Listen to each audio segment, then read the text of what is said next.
Mimpinya oke itu 8%, udah. Yang bantah bukan kita apa aja, yang bantah IMF itu. Cara nggak langsung IMF itu bantah, baru keluarin rilis Oktober tadi meramalkan ekonomi Indonesia itu sampai 2029 hanya paling tinggi tiap tahun tuh 5,07, bukan 5,1 loh.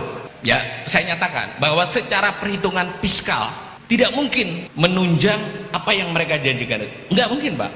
Udah jelas nggak mungkin. Nggak usah bermimpi untuk quick win ini memberikan harapan. Satu saja, kalau pemerintahan Prabowo ini setahun bisa mencegah krisis ekonomi, udah saya kasih jempol 5.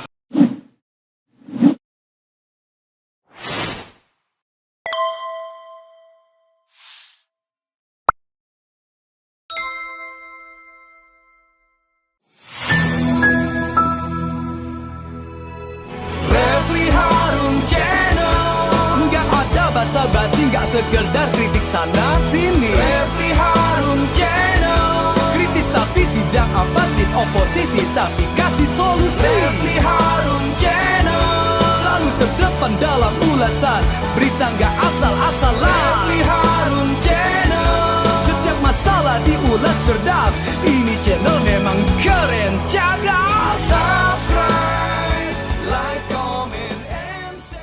Assalamualaikum warahmatullahi wabarakatuh.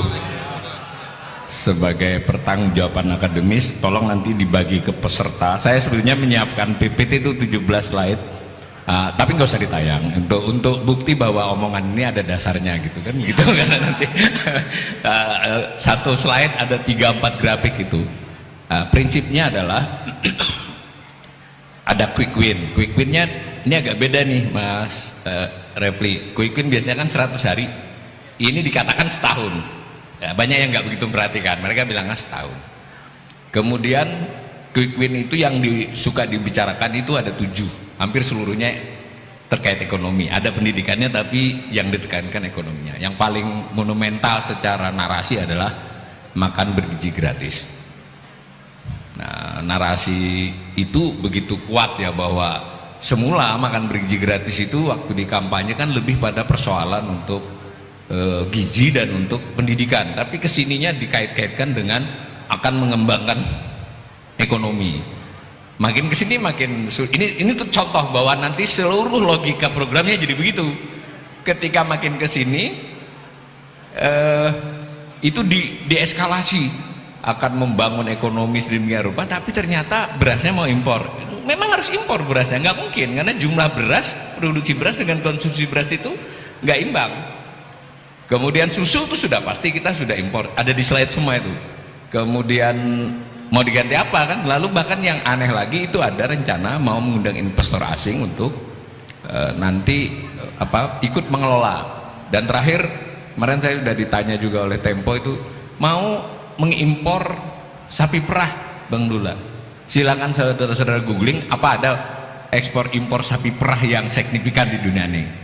Ya kan, nanti kalau dia diimpor emang mau keluar susunya di kapal. Jadi itu kalau ada ekspor impor sapi perah itu pasti bibitnya, dan itu untuk kasus Indonesia juga belum dilakukan. Nanti karena banyak masalah, kalau sapi pedaging diimpor dia agak kurusan dikit digemukin kan bisa, Pak Jenderal, tapi kalau sapi perah kan belum tentu cocok.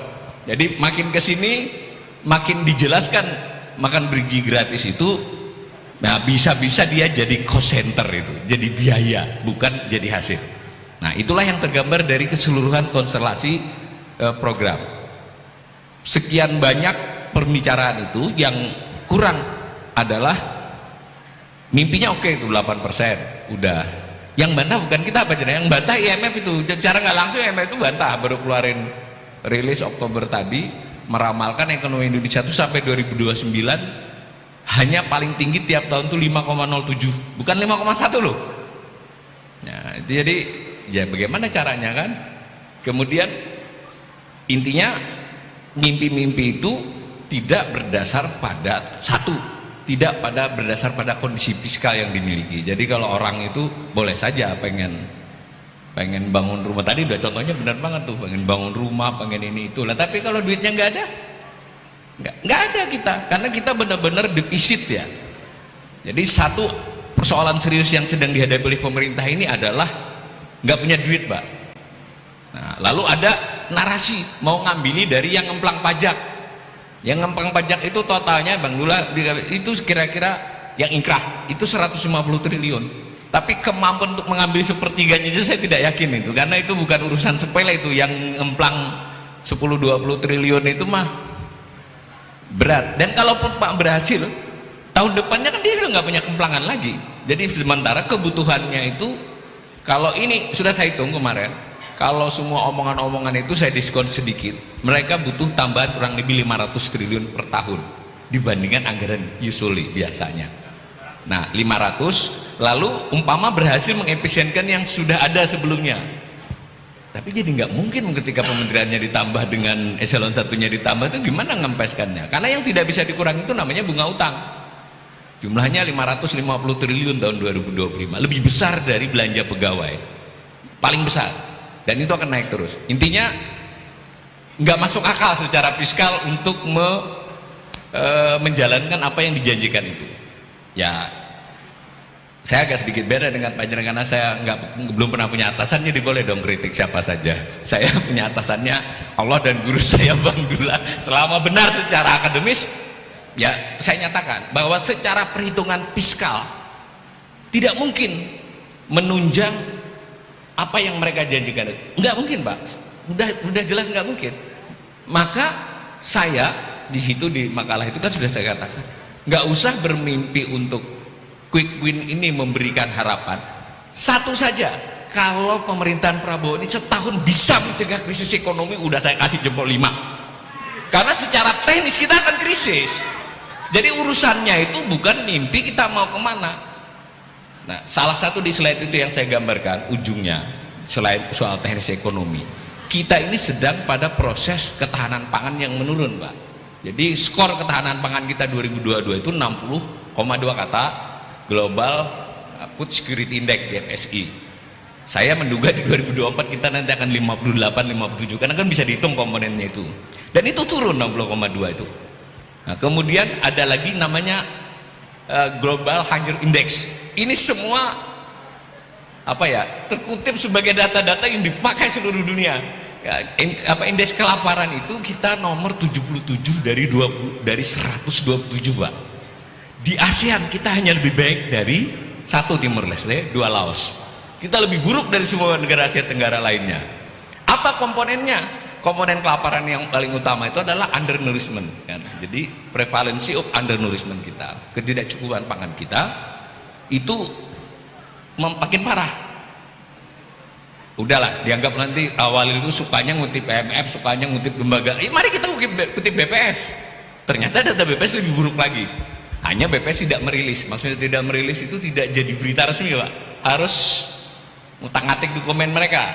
Jadi banyak yang tidak tahu selama 5 tahun terakhir ketidakcukupan prevalensi, ketidakcukupan pangan kita itu meningkat Bang Dula. Jadi sekarang 8,53%. Bisa nggak kebayang?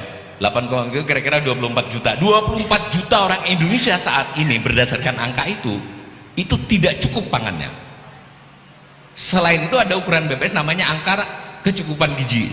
Jadi saya pindah aja semua itu, ada argumennya di sana ya. Kita masuk ke sini, angka kecukupan gizi itu Permenkes 2100 kilokalori per hari, kemudian 57 gram untuk protein. Apa yang terjadi? Saya ekonom, jadi dibagi penduduk itu dibagi BPS 5 kelompok, 20 jadi kuintil 1 sampai kuintil 5 Pak. Jadi dibagi 5 kelompok. Kalau yang sini nggak tahu nih, saya masuk kuintil 1 Bang, agak dikit kuintil 1. Tadi termasuk kelas menengah yang turun, karena udah nggak diundang lagi kemarin gara-gara dukung Anies kan, nggak pernah diundang lagi saya kemana-mana. Sekali diundang sama Yani nggak ada honornya pasti sudah kan. Ya. Jadi kembali ke AKG tadi, ini menarik sekali dan itu BPS loh Bang Dula. Jadi dalam hal kalori itu kuintil 1 sampai 3, 60% penduduk Indonesia itu tidak cukup, kurang kalori. Dalam hal protein mungkin karena banyak ikan segala macam itu hanya 2 kuintil 40.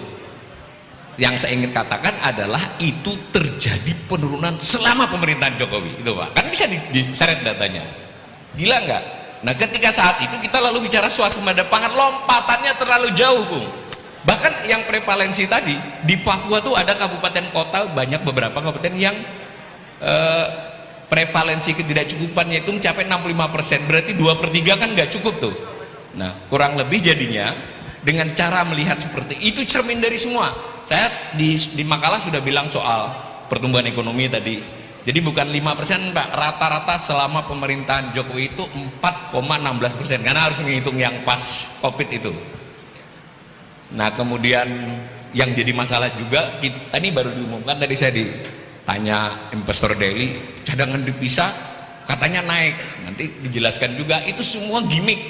Kita naik karena utang, karena dipinjemi, bukan karena kita berjual beli. Lalu ada informasi tenaga kerja tadi 7,46 juta orang, 4,9%.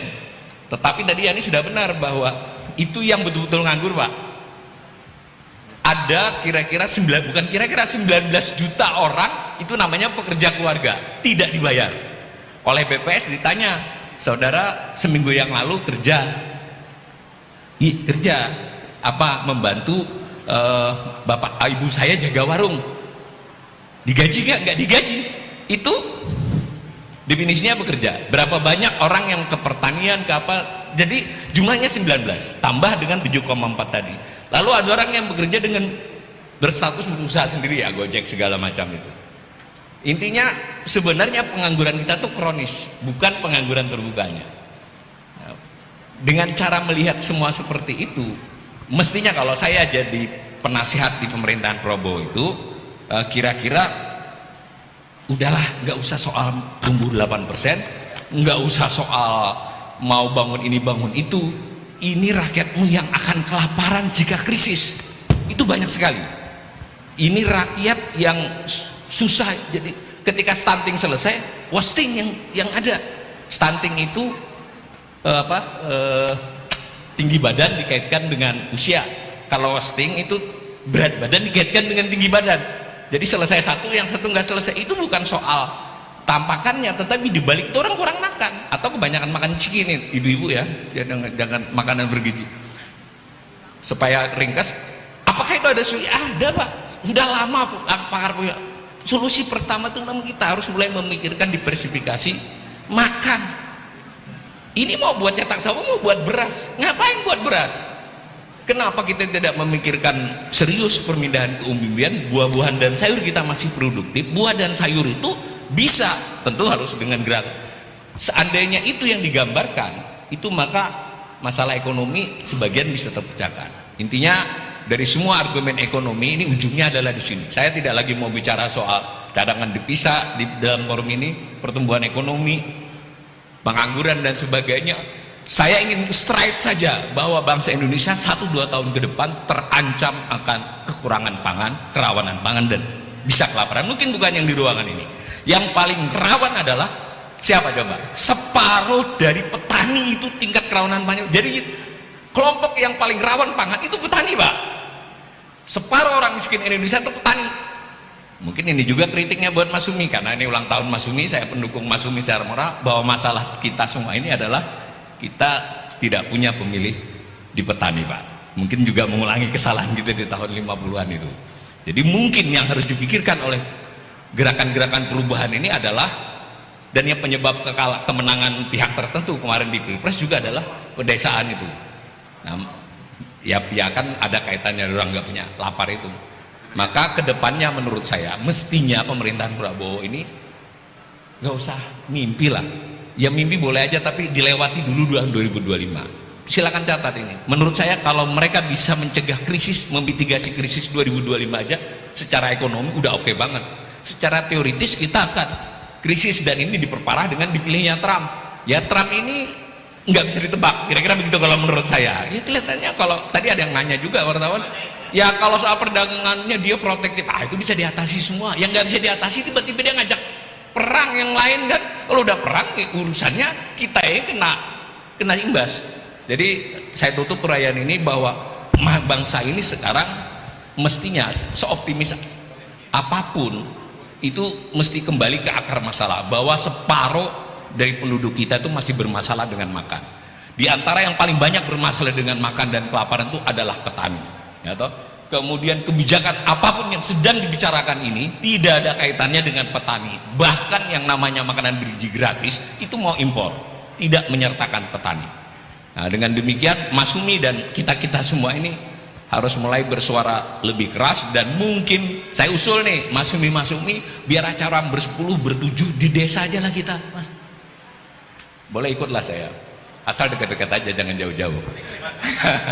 Kalau saya nggak mau ke Kalimantan lagi, enak di Jawa soalnya. Gitu ya. Mudah-mudahan selamat ulang tahun kepada Mas Sumi. Kita tidak bisa menilai sesuatu itu dari jumlah orang, itu dari guru saya. Enggak. Sebenarnya ini juga harus kita ingatkan kepada diri kita semua ya, bahwa banyak godaan untuk soal biar menang, biar besar, biar apa. Nggak usah lah. Menurut saya kalau kita bisa komit terhadap nilai, terhadap perjuangan konsisten, menang kalah itu serahkan aja lah kepada Allah. Kalau memang sudah waktunya menang, dia menang. Mau kayak apa saja akan menang. Ini bukan, saya terus terang saja keperluan, saya omongin ke Mas Anies, Mas, udahlah, kalau sampai ini nanti Allah akan beri jalan jadi presiden, jadilah, mau diapa-apain juga. Sama dengan Mas Sumi ini, menurut saya boleh saja orang bilang Mas Sumi ini suaranya sekian-sekian, nah, tetapi siapa, kita tidak tahu ke depan. Karena itu saya saran nih, Mas Sumi sudahlah, lebih keras saja suaranya, yang penting tahu koridor hukumnya kan. Buat saya ada Mas enggak yang ekonominya siapa di sini? Buat Pak Almijan ya, Dokter Almijan, tandem saya. Mari kita buat rilis kalau perlu tiap minggu. Saya ikut bantu lah. Gratis ya. Khusus Mas Sumi gratis. Karena gak ada. Begitu, makasih. Itu bagian bercanda guru saya, teman saya, yakni Pak tokoh kita, Pak Jenderal. Makasih. Assalamualaikum warahmatullahi wabarakatuh. Waalaikumsalam warahmatullahi wabarakatuh.